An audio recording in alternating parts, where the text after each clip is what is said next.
Good afternoon friends, কেমন আছো সবাই? আশা করি সবাই সাবধানে আছো, সুস্থ আছো। প্রার্থনা করেন আজকে সারাটা দিন সবার খুব সুন্দরভাবে কাটে। গতকালে কিছু মোমেন্টস আমি ক্যাপচার করেছিলাম, যেগুলো আজ তোমাদের সাথে শেয়ার করে নিচ্ছি। একটা রিকোয়েস্ট রইল তোমাদের কাছে, ভিডিওটা শেষ পর্যন্ত দেখো এবং আমি যে মেসেজটা দিয়েছি তোমাদের কেমন লাগলো সেটা জানিও। Good bye.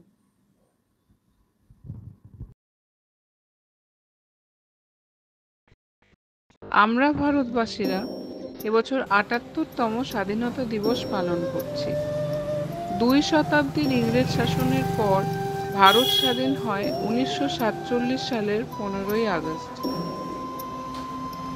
এই দিনটি আমাদের মনে করিয়ে দেয় বহু মানুষের স্বাধীনতার জন্য অক্লান্ত সংগ্রাম, লড়াই, পরিশ্রম এবং আত্মত্যাগের কথা, যাদের ছাড়া এই মুক্তির স্বাদ আমাদের পক্ষে উপভোগ করা কখনোই ১৯২৮ সালে একটি শিখ পরিবারে জন্মেছিলেন।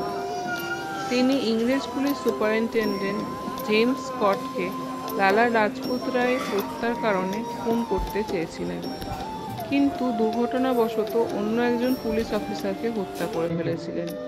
এ কারণে তাকে ২৩ বছর বয়সে ফাঁসির সাজা দেওয়া হয়েছিল। মোহনদাস করমচাঁদ গান্ধীর অবদানের মধ্যে অসহযোগ আন্দোলন, ডান্ডি মার্চ এবং ভারত ছাড়ো আন্দোলন সম্পর্কে সকলে সুবিদিত।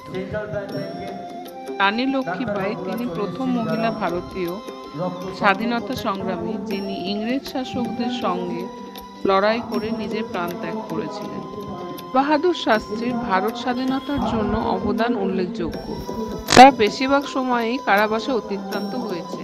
সুভাষচন্দ্র বোস বলেছিলেন, তোমরা আমায় রক্ত দাও, আমি তোমাদের স্বাধীনতা দেব। তিনি আজাদ হিন্দ সরকার এবং আজাদ হিন্দ আর্মি গঠন করেছিলেন। আন্দোলনে লড়াইয়ের ময়দান থেকে অংশগ্রহণ ছাড়াও বহু কবি তাদের কবিতার মাধ্যমে লড়াই চালিয়ে যাওয়ার জন্য অনুপ্রেরণা জুগিয়েছিলেন। সরোজিনী নাইডু, যাকে ভারতের নাইটিঙ্গেল বলা হতো, তিনি জাতীয় কংগ্রেসের প্রভাবশালী রাজনৈতিক নেত্রী ছিলেন। সিভিল ডিসওবিডিয়েন্ট মুভমেন্টে বড় ভূমিকাও নিয়েছিলেন। তার কবিতা দ্য গিফট অফ ইন্ডিয়া দেশভক্তি জাগ্রত করেছিল মানুষের মধ্যে।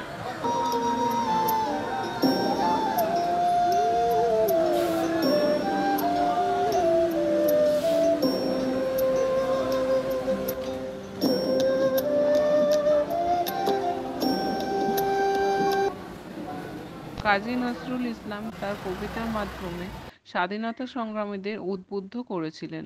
তার কবিতাগুলি বিদ্রোহী প্রকাশনায় ছাপা হয়েছিল, যা তাকে বিদ্রোহী কবি হিসাবে পরিচিত করেছিলেন। বিভিন্ন ক্ষেত্রের মানুষজন স্বাধীনতা অর্জনের জন্য তাদের নিজ নিজ ক্ষেত্রের মাধ্যমে যথাসম্ভব হাত বাড়িয়ে দিয়েছিলেন। ভিন্ন ভাষা, ভিন্ন জাতি, ভিন্ন মতাদর্শবাদী হলেও তাদের প্রত্যেকের লক্ষ্য ছিল একটি, ভারতের স্বাধীনতা অর্জন।